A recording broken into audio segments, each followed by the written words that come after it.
Então, mais uma vez, sejam bem-vindos ao nosso estudo de hoje. Já estamos no sétimo estudo e o título de hoje é A Morte e a Ressurreição. Nós começamos desde o estudo número 5 a entender a respeito do santuário. O santuário é esse lugar, né, que foi desenhado por Deus.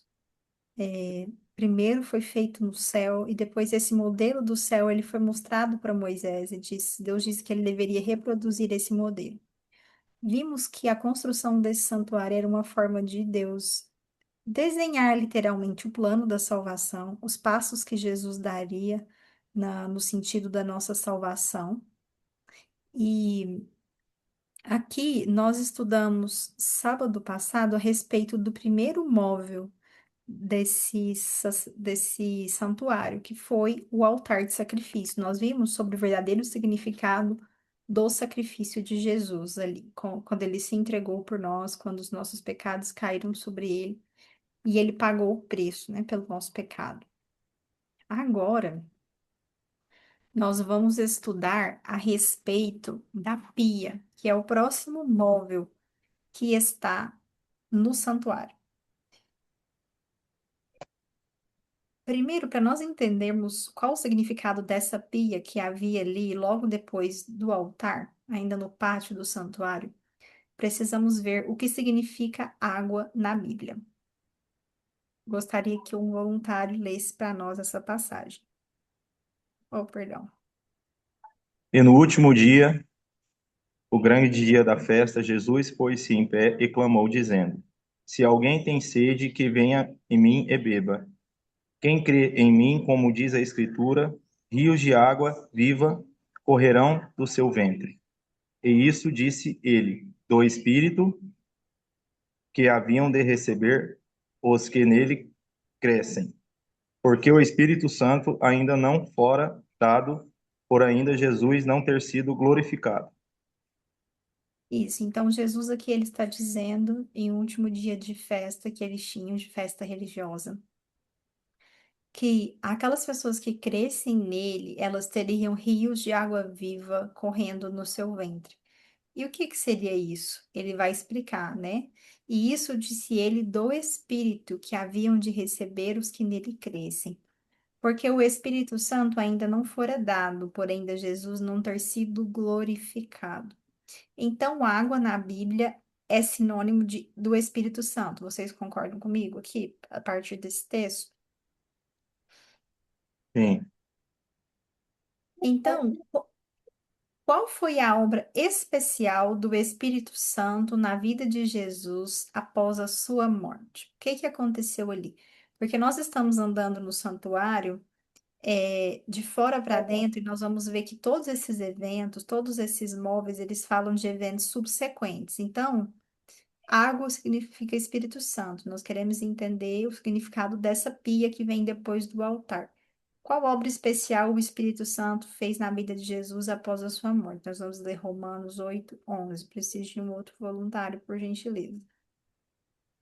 E se o espírito daquele que dos mortos Oh, ressuscitou a perdão. Jesus, e se o espírito daquele que dos mortos ressuscitou a Jesus habita em vós, aquele que dos mortos ressuscitou a Cristo, também vivificará o vosso corpo mortal, pelo seu espírito que em vós habita. Então, Marilene, qual obra especial o Espírito Santo fez na vida de Jesus após a sua morte? Ressuscitou, né? Isso, justamente. Então, o Espírito Santo foi aquele que ressuscitou Jesus. Isso significa que essa pia que acontece aí depois do altar nada mais é do que a ressurreição de Jesus, não é isso? Então, hoje nós vamos estudar sobre a ressurreição. Antes disso, nós vamos entender, porque nós vimos no estudo passado que Satanás ele fez de tudo para que o plano da redenção não acontecesse. Ele tentou matar Jesus antes do tempo, tentou fazer Jesus pecar, tentou fazer Jesus desistir da cruz. E logo após a morte de Jesus, Satanás vai tentar uma outra estratégia que nós vamos ler em Mateus 27, versos 62 a 66. Gostaria que alguém lesse para nós, por favor. No dia seguinte, e o dia depois da preparação, reuniu-se os principais sacerdotes e os fariseus, e dirigindo-se a Pilatos, disseram-lhes: Senhor, lembramos nós de que aquele embusteiro, enquanto vivia, disse: Depois de 3 dias ressuscitarei. Vai continuar agora.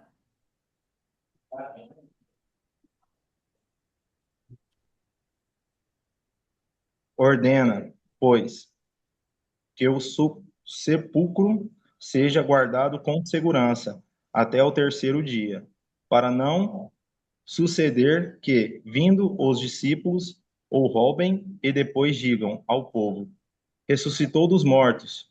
Esse será o último embuste pior que o primeiro. Isso. Então, o que que nós estamos lendo aqui? Vocês estão me ouvindo bem? Sim, Nós estamos lendo que Satanás, ele sabia o que que Jesus tinha dito, né? Ao contrário que às vezes as pessoas pensam, Satanás, ele é um grande estudioso da Bíblia e ele presta atenção em tudo que Deus está fazendo e ele sabia que estava predito e que Jesus também disse que ele ressuscitaria no terceiro dia. Nesse verso aqui anterior, fala o seguinte, que eles estão dizendo, os fariseus, ali, os judeus estão dizendo que o Jesus era um embusteiro. O que que é isso? É um enganador, né? Eles achavam que Jesus estava mentindo, né? Pelo menos diziam isso. Eles se lembravam que Jesus tinha dito que depois de 3 dias ressuscitaria. Então, o que que eles fizeram? Eles pensavam assim: então nós vamos guardar o sepulcro, colocar vários guardas lá, porque assim, se os discípulos forem lá, roubarem o corpo de Jesus e falarem que ele ressuscitou, aí a coisa vai ficar pior do que do que já está. Isso foi o que eles pensaram. Essa foi a estratégia de Satanás. Pode alguém ler aqui para continuar? Disse-lhes Pilatos: Aí tendes uma escolta, ide guardai o sepulcro como bem vos parecer. Indo eles, montaram um guarda ao sepulcro, selando a pedra e deixando ali a escolta. Isso, então, o próprio Pilatos, né, que é aquele que lavou as mãos por ocasião da morte de Jesus, falou para eles que eles teriam uma escolta de soldados se eles quiserem, guardem, façam o que vocês quiserem, mais uma vez lavando as mãos, né? Então eles montaram guarda ao sepulcro realmente selando a pedra para garantir que nada pudesse acontecer com o corpo de Jesus. Então é isso que eles fizeram, colocaram um selo lá na pedra, né, para que ninguém pudesse abrir e montaram guarda. Apesar disso, o que que aconteceu? Será que adiantou eles fazerem isso? O que que vocês acham? Mateus 28, 2 a 4, outro voluntário.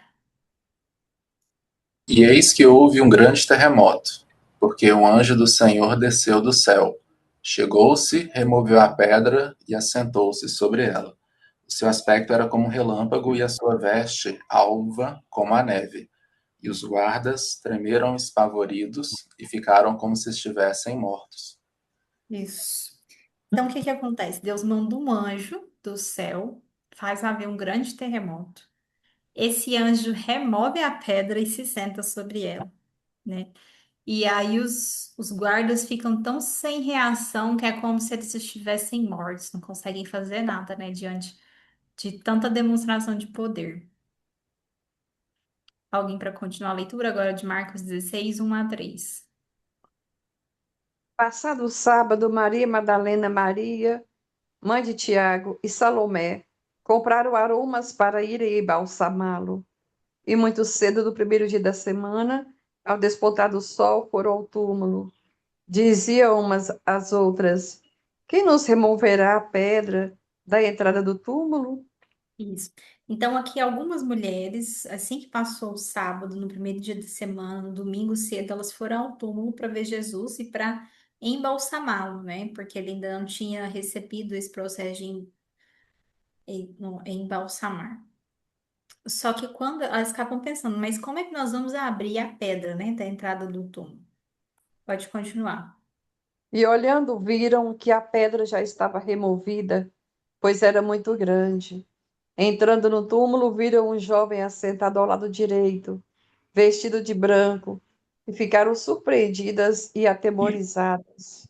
Isso. Ele, porém, lhes disse: Não vos atemorizeis, buscais a Jesus, o Nazareno que foi crucificado. Ele ressuscitou, não está mais aqui. Vede o lugar onde o tinham posto. Isso, muito bom. É, então, esse jovem que estava ali, na verdade, era esse anjo, né? Que tinha aparecido. E esse anjo vai dizer o quê para eles? Para elas, olha, vocês não fiquem com medo. Eu sei que vocês estão buscando Jesus, que foi crucificado, mas ele ressuscitou. Ele não está mais aqui. Vejam o lugar onde ele tinha sido posto, que está vazio. Então, esse anjo vai anunciar para as mulheres a ressurreição de Jesus. A morte realmente não o prendeu, né? Ele havia recebido vida novamente. E naquele dia, foi só Jesus que saiu do túmulo, somente Jesus que ressuscitou. Essa parte aqui é pouco conhecida pelas pessoas. Nós vamos ler Mateus 27, 51 a 53. Um voluntário.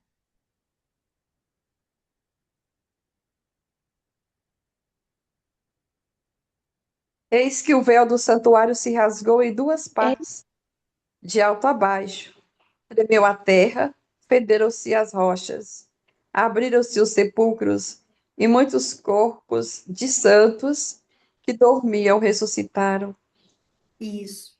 Lembra no estudo passado a gente viu sobre isso, sobre o véu do santuário se rasgando em duas partes. Mas não foi só isso que aconteceu quando Jesus morreu. A terra tremeu, as rochas se partiram e sepulcros ou sepulturas se abriram e muitos corpos de santos que dormiam, ou seja, que estavam mortos, ressuscitaram. Então, naquele momento, né, não foi somente Jesus que ressuscitou. Muitas pessoas ressuscitaram naquele dia. E saindo dos sepulcros, depois da ressurreição de Jesus, entraram na cidade santa e apareceram a muitos. Deixa eu ver aqui a referência, Mateus 27, 53. E por que aquelas pessoas puderam ressuscitar? Né? O que que aconteceu com elas que elas estavam mortas e puderam ressuscitar? Nós vamos ver João 11, 25 e 26. Eu vou pedir para a Lívia ler, eu acho que ela tinha começado a ler. Pode ler, Lívia. Disse-lhe Jesus: Eu sou a ressurreição e a vida. Quem crê em mim, ainda que morra, viverá. E todo que vive e crê em mim, morrerá eternamente. Crees nisso? Isso, então Jesus, ele diz que ele é a vida e a ressurreição, ele tem poder sobre a morte. E aquelas pessoas que creem em Jesus, ele prometeu que ainda que elas morram, elas vão viver novamente. Então, aquelas pessoas que ressuscitaram eram pessoas que tinham um relacionamento com Deus, né? Eram pessoas justas, que tinham fé no Salvador. E aí ele usa essas pessoas, né? Usa a ressurreição delas para dar um exemplo para todos nós do que vai acontecer com cada um de nós, se nós crermos em Jesus, se nós viermos a morrer, nós temos a esperança de um dia ressuscitar. E o nosso estudo hoje ele vai ser sobre isso, sobre o estado do homem na morte e sobre a ressurreição. Esse estudo aqui, gente, ele é de extrema importância. Pouquíssimas pessoas no mundo religioso têm uma compreensão clara sobre isso e isso leva muita confusão, sabe? Então, esse estudo de hoje, ele realmente é muito importante. O que que a Bíblia afirma sobre a morte? 1 Coríntios 15, 26.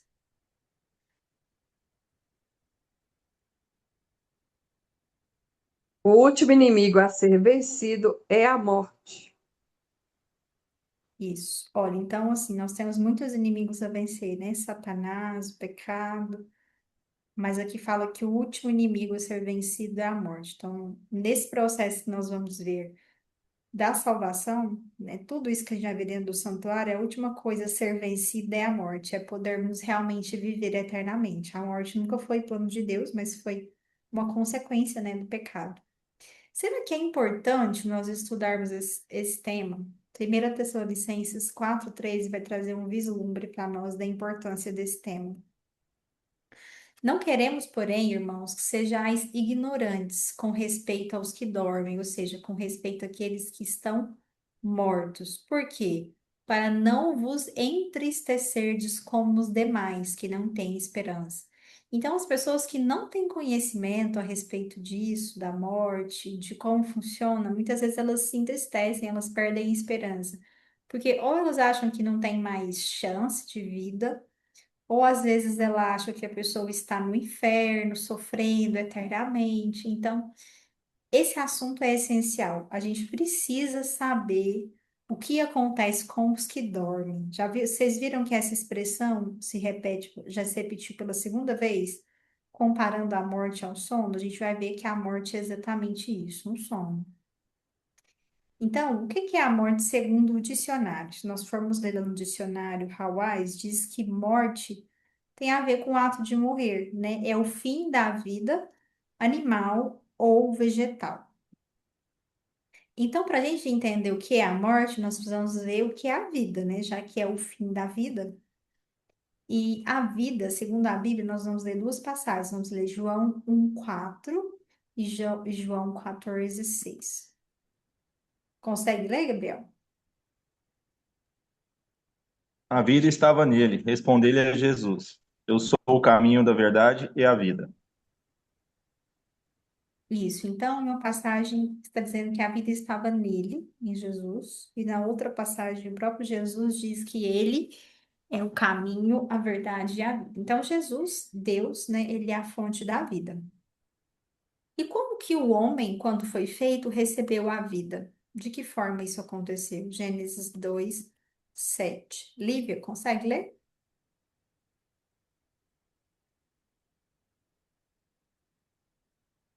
Seu microfone tá fechado. Então formou o Senhor Deus o homem do pó da terra, e lhe soprou nas narinas o fôlego de vida, e o homem passou a ser alma vivente. Isso. Então, quando Deus fez o homem, ele Gênesis o fez. Obrigada. Quando Deus fez o homem, ele fez o homem do pó da terra, né?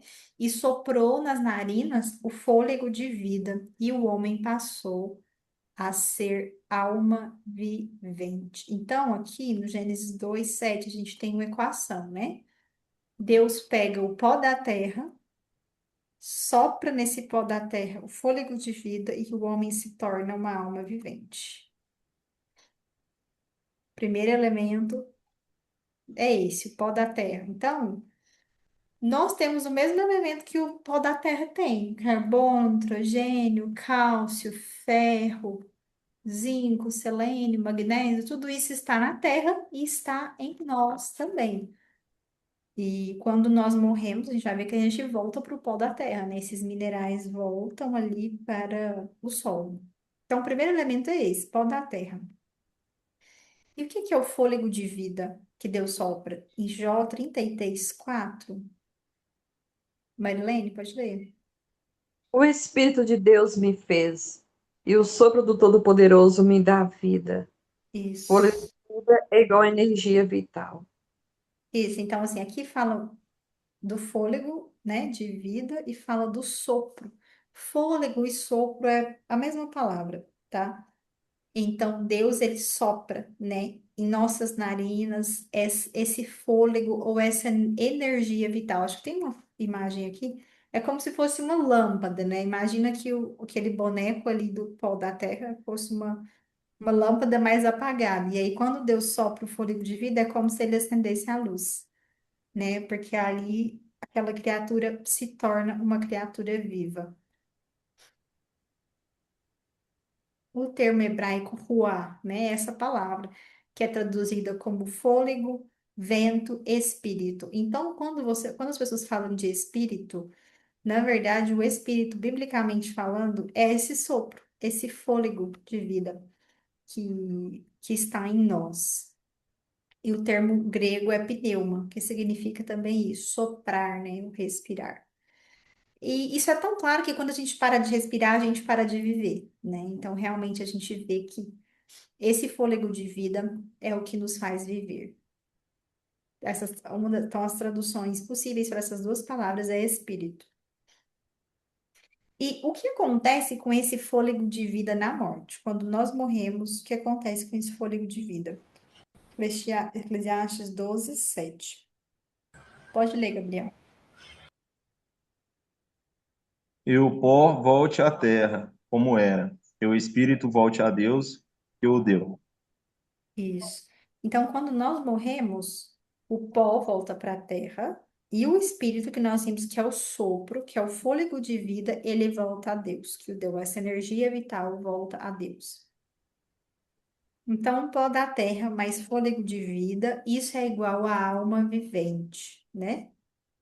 Tem pessoas que acham que nós temos uma alma, mas a gente vai ver que, na verdade, nós somos uma alma. O que é alma na Bíblia? Nós vamos ver algumas passagens que falam sobre a alma.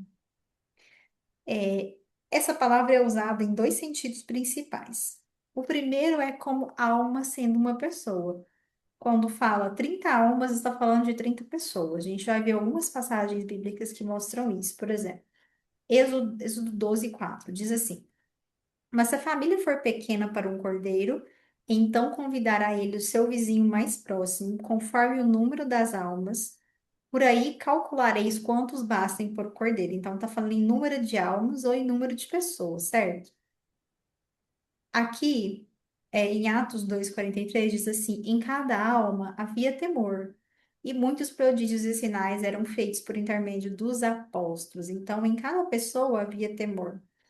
E o capítulo 3 diz assim: Acontecerá que toda alma que não ouvir a esse profeta será exterminada do meio do povo. Está falando mais uma vez no sentido de pessoa, toda alma que não ouvir. Então, o pó da terra, mais o fôlego de vida, é igual a pessoa viva ou uma alma vivente. Agora, existe um outro sentido de alma na Bíblia, que é o sentido de afeições e sentimentos de um indivíduo, suas emoções. Nós vamos ver uma passagem no Antigo Testamento, em Gênesis 34, e outra em Mateus 26, 38. Gênesis 34. Pode ler, Lívia?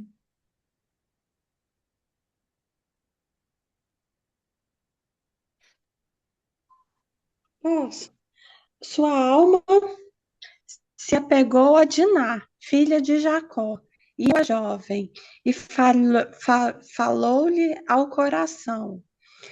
Disse-lhes Ramor: A alma de meu filho sequer está enamorada fortemente de vossa filha.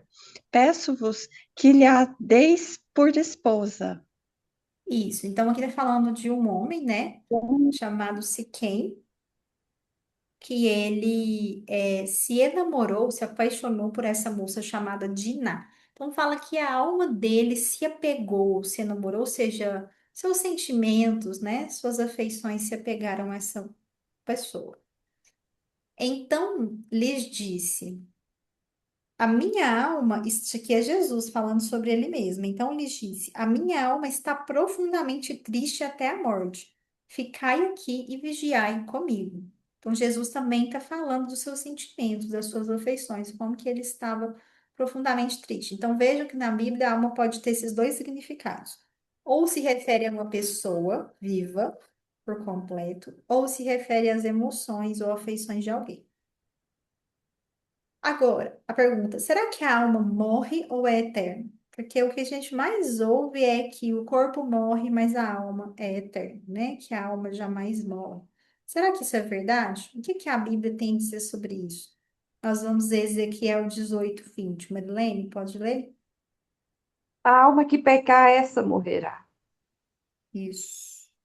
Então, Se uma pessoa ou alma vivente pecar, o que que vai acontecer com ela? Ela vai morrer. Significa que a alma ou pessoa não é imortal. Agora, será que os mortos, eles estão conscientes? Será que aquelas pessoas que morrem, elas sabem de alguma coisa que está acontecendo? Nós vamos ler Eclesiastes 9:5. Vou ler aqui. Porque os vivos sabem que hão de morrer, mas os mortos não sabem coisa alguma. Nem tampouco terão eles recompensa, porque a sua memória jaz no esquecimento. Então, pessoal, o que que vocês acham? Os mortos sabem de alguma coisa? Contam para mim. Não, Não, né? ela Fala que sabe de eles coisa. não sabem de coisa nenhuma, né? E a sua memória jaz no quê? No Eu esqueci. esquecimento. Então, não tem pessoas aí mortas vagando, né? Igual a gente vê nos filmes. E será que os mortos, eles têm sentimentos ou emoções? Eclesiastes 9 é o capítulo que nós estamos lendo a respeito do estado dos mortos. Amor, ódio e inveja para eles já pereceram. Ou seja, eles não têm mais sentimentos, nem bons e nem ruins, né? E será que os mortos têm participação em alguma coisa que se faz neste planeta? Será que eles estão aqui? Tem gente que fala: minha mãe morreu, mas ela está cuidando de mim, ela vem me visitar, vem falar comigo. Será que os mortos têm participação em alguma coisa que faz nesse planeta? Nós vamos ler Eclesiastes 9, versículos 6 e 10. Quero um voluntário para ler para nós. Amor, ódio e inveja, para eles já pereceram. Para sempre não tem eles parte em coisa alguma do que se faz debaixo do sol.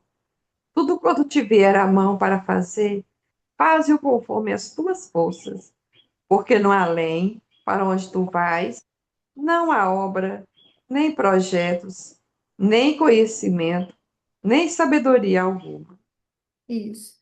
Então, aqui está falando que os mortos, eles não têm parte nenhuma do que se faz debaixo do sol. E que enquanto nós estamos vivos, é que nós temos que fazer projetos, trabalhar conforme as nossas forças. Porque quando nós morrermos, isso não tem obra, não tem projeto, não tem conhecimento, nem sabedoria alguma. Vamos examinar ainda alguns outros textos bíblicos falando sobre o estado dos mortos. O que é que eles estão fazendo? Será que os mortos estão no céu louvando a Deus? O que a gente mais escuta é: nossa, aquela pessoa morreu, ela está no céu, ela está melhor do que eu, ela está conversando com Deus. Será que é isso mesmo que a Bíblia fala? Salmo 115, 17 e Salmo 6, verso 5 é o que nós vamos ler. Rosana, seja bem-vinda. Pode Obrigada, ler tá me para ouvindo? nós? Estou te ouvindo. Quer ler para nós o texto? Nós estamos revezando a leitura. Qual que você quer que eu leia? Os dois que estão aí na tela. Salmo 115 e Salmo 6. Ai, meu Opa, Deus. desculpa. É porque eu tô Tá fora da aqui. tela, mas eu acho aqui um segundo, só um minuto. Ah, talvez você tenha Salmos. que... Não, eu já achei aqui já. Salmo Achou? 115? Isso, mas você achou a tela? Às vezes você tem que só passar para o lado. Às vezes você está vendo a gente em vez da tela. Ah, não tô vendo vocês, na verdade. Não tô vendo ninguém. Tô vendo a tela. Os mortos não louvam o Senhor, nem os que descem à região do silêncio. Isso. Pois na morte não há recordação de ti. No sepulcro, quem te dará louvor? Isso. Então, olha aqui o que esses versos falam para nós, que os mortos, eles não louvam a Deus, né? E nem se recordam de Deus. Então, por isso, eles não podem louvar a Deus. Então, onde é que estão os mortos, afinal? Nós vamos ler João, capítulo 5, versos 28 e 29. Não Ah, vos desvideis disto, porque vem a hora em que todos os que se acham nos túmulos ouvirão a sua voz e sairão. Os que tiverem feito o bem, para a ressurreição da vida, e os que tiverem praticado o mal, para a ressurreição do juízo. isso. Então, onde é que estão esses mortos? Aqui a Bíblia diz que eles se acham nos túmulos, né? Só que vai chegar uma hora em que essas pessoas que estão nos túmulos, elas vão ouvir a voz de Jesus e vão sair dos túmulos. Assim como nós vimos no começo do estudo que Jesus ressuscitou, que o Espírito Santo ressuscitou Jesus, nós também vamos ser ressuscitados. Aqueles que tiverem feito o bem para a ressurreição da vida, ou seja, para a vida eterna. E aqueles que tiverem praticado o mal para a ressurreição do juízo ou morte eterna. Depois nós vamos ver detalhes disso. E aqui Jesus comparou a morte. Aqui nós vamos ver a história de Jesus quando Lázaro, seu amigo, ficou doente, ficou enfermo e depois morreu. Então estava enfermo Lázaro de Betânia, da aldeia de Maria e de sua irmã Marta. Mandaram, pois, as irmãs de Lázaro dizer a Jesus: Senhor, está enfermo aquele a quem amas. Quando, pois, soube que Lázaro estava doente, ainda se demorou 2 dias no lugar onde estava. Depois disse a seus discípulos: Vamos outra vez para a Judéia. Disseram-lhe os discípulos: Mestre, ainda agora os judeus procuravam apedrejar-te e voltas para lá? Isto dizia e depois lhes acrescentou: Nosso amigo Lázaro adormeceu, mas vou para despertar. Então, Lázaro estava doente, Jesus se demora, né, a ir lá. Ele é desencorajado de ir para a Judéia por causa dos judeus, né? Os discípulos falam para ele, eles estavam tentando te matar, e o senhor quer voltar lá? E ele vai explicar para eles que ele precisa ir porque Lázaro está dormindo. E aí os discípulos vão falar o seguinte: Ó, disseram-lhe, pois, os discípulos, Senhor, se ele dorme, estará salvo, né? Eles acharam que era o sono literal, né? O sono da noite, que você dorme e acorda no outro dia.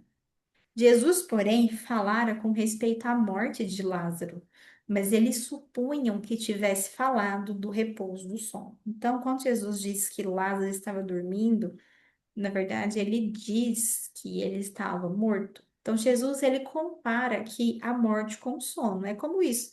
Porque você fecha os olhos e é como se você não existisse, né? Como se você realmente... Você para de interagir ali com o exterior. Então, Jesus lhes disse claramente: Lázaro morreu. Esse sono que eu estou falando é o sono da morte.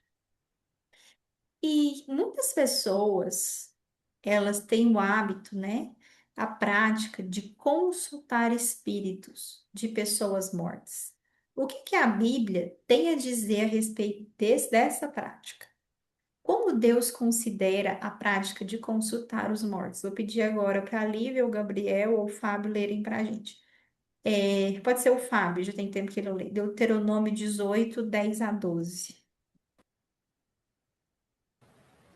Não se achará entre ti quem faça passar pelo fogo o seu filho ou a sua filha, nem adivinhador, nem prognosticador, nem agoureiro, nem feiticeiro, nem encantador, nem necromante, nem mágico, nem quem consulte os mortos, pois todo aquele que faz tal coisa é abominação ao Senhor. Então, aqui Deus dá uma lista de coisas, né? De características, de práticas, dentre elas o consultar os mortos. Fala que Deus considera isso abominação, né? Uma coisa terrível, uma coisa muito má aos olhos de Deus. E por que será que Deus considera isso abominação, falar com os mortos? O que que nós vimos? A gente não viu que os mortos estão dormindo, né? Que eles não sabem de nada. Então, quando alguém procura conversar com os mortos, na verdade, essa pessoa está conversando com quem? Lívia, pode ler para nós?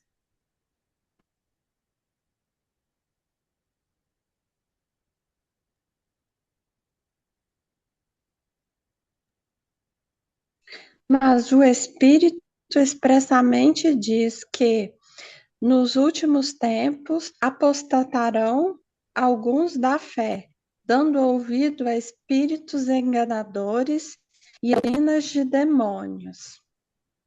Isso, então, o que que aconteceria nos últimos tempos?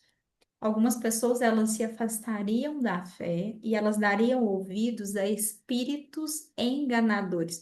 Se eles não são se eles são demônios, se eles não são pessoas, e eles se passam pela mãe, pelo pai, e escrevem cartas, isso demonstra que são espíritos enganadores, né? E as doutrinas que vêm dessas coisas que esses espíritos ensinam são, na verdade, doutrinas de demônios.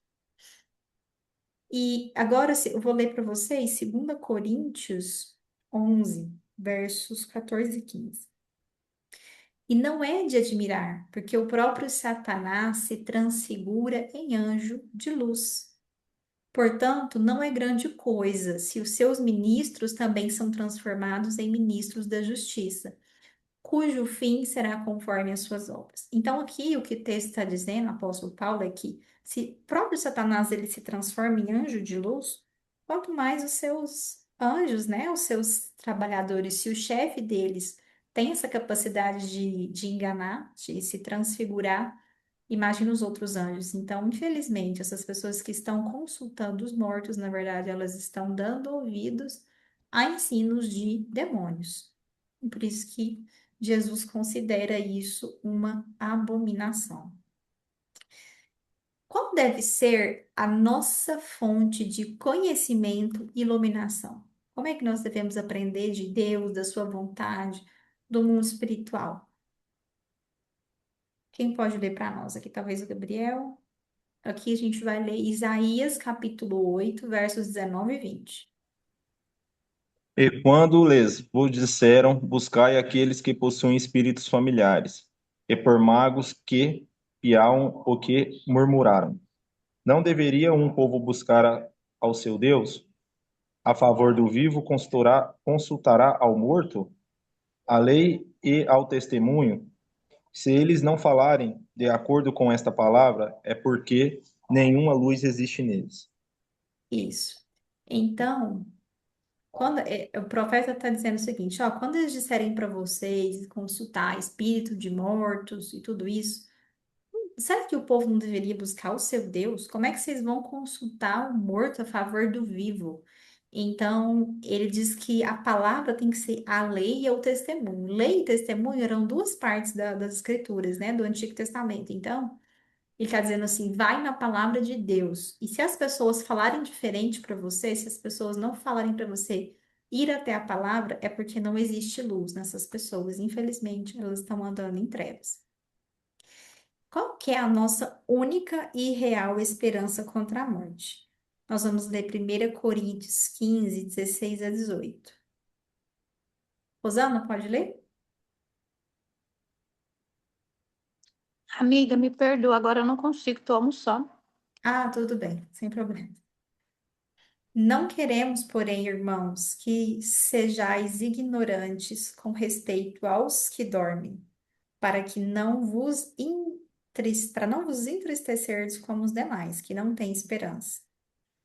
Se cremos que Jesus morreu e ressuscitou, cremos também que Deus trará mediante Jesus e com ele aqueles que nele dormiram.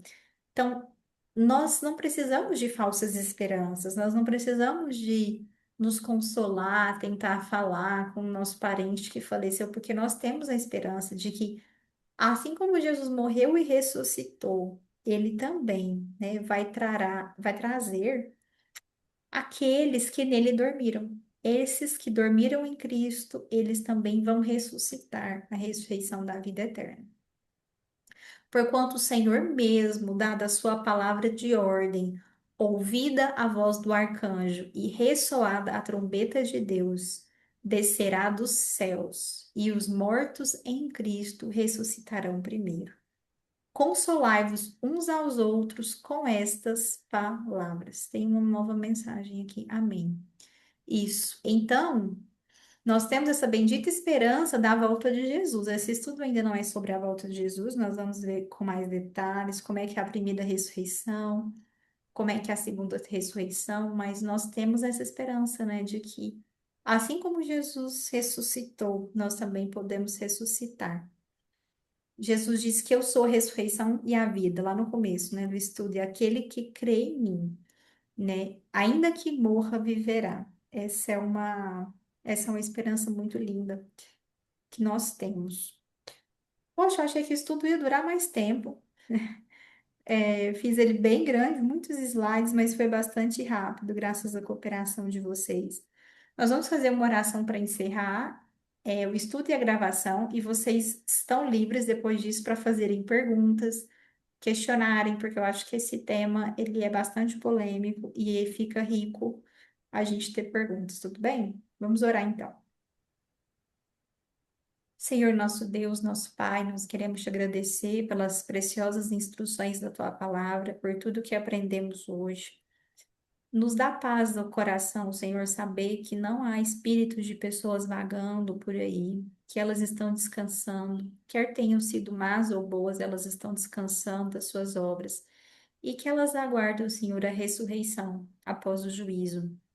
E que nós temos esperança de rever as pessoas que dormiram em ti, que elas poderão viver eternamente. Nós vimos também a importância, Senhor, de nós não darmos ouvidos a espíritos enganadores de demônio. Nós te pedimos que esse estudo possa alcançar todas as pessoas que precisam ser libertas e aprender essas importantes verdades da tua palavra. Te agradecemos pelo privilégio de nos reunir para aprender do Senhor. Nós o fazemos em nome de Jesus. Amém.